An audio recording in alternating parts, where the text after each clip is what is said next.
Hello friends, welcome back to my channel. তো দেখো, একটা নতুন ভিডিও নিয়ে চলে এসেছি।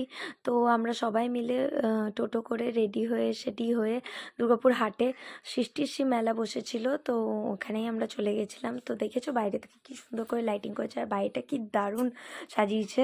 তো হাটের বাইরে এরকমভাবে সব বিভিন্ন স্বনির্ভর গোষ্ঠী থেকে সব মহিলারা স্টল দিয়েছিল। এরকমভাবে প্রতি বছর আমরাও স্টল দিই, বাট এবছর আমরা দিতে পারিনি, কারণ আমার মেয়ের অন্নপ্রাশন ছিল, যার জন্য আমাদের এবছর স্টল দেওয়া হয়নি। তো খুব সুন্দর সুন্দর জামা কাপড়, হাতের কাজ, বিভিন্ন ধরনের জুয়েলারি সব এসেছিলো। তো আমরা হাটে বাইরেটা দেখে তারপরে আমরা ভেতরটা ঢুকে গেলাম। ভেতরেও এত সুন্দর করে মানে ডেকোরেশন করা হয়েছিল, লাইটের কাজ তো মানে একদম বিয়েবাড়ি ফেল, এত সুন্দর করে লাইটিং সব কিছু করা হয়েছে, মানে বলার নয়। খুবই সুন্দর করে হাটটা সাজানো হয়, প্রতি বছরই সাজানো হয়।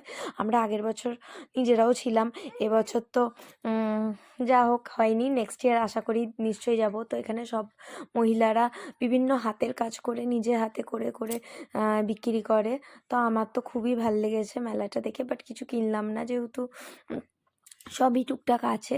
তো এখানে বিভিন্ন মানে ইয়েরা আসে, শিল্পীরাও এসে এ কদিন প্রোগ্রাম করে, ঠিক আছে, বিভিন্ন শিল্পীরা এসে। তো আমরা এসে তারপরে আমরা দেখলাম একটু পেট পুজো করে নেওয়া যাক। তো তাই জন্য আমরা একটু এগ রোল, একটু পাপড়ি চাট আর একটু দই বড়া খেয়েছিলাম। দই বড়াটা তো জাস্ট দারুণ হয়েছিল, দারুণ। কিন্তু এগ রোলটা অত ভালো লাগেনি, কিন্তু দই বড়াটা খুবই ভালো হয়েছিল। তো তোমাদের কেমন লাগলো ব্লগটা জানিও।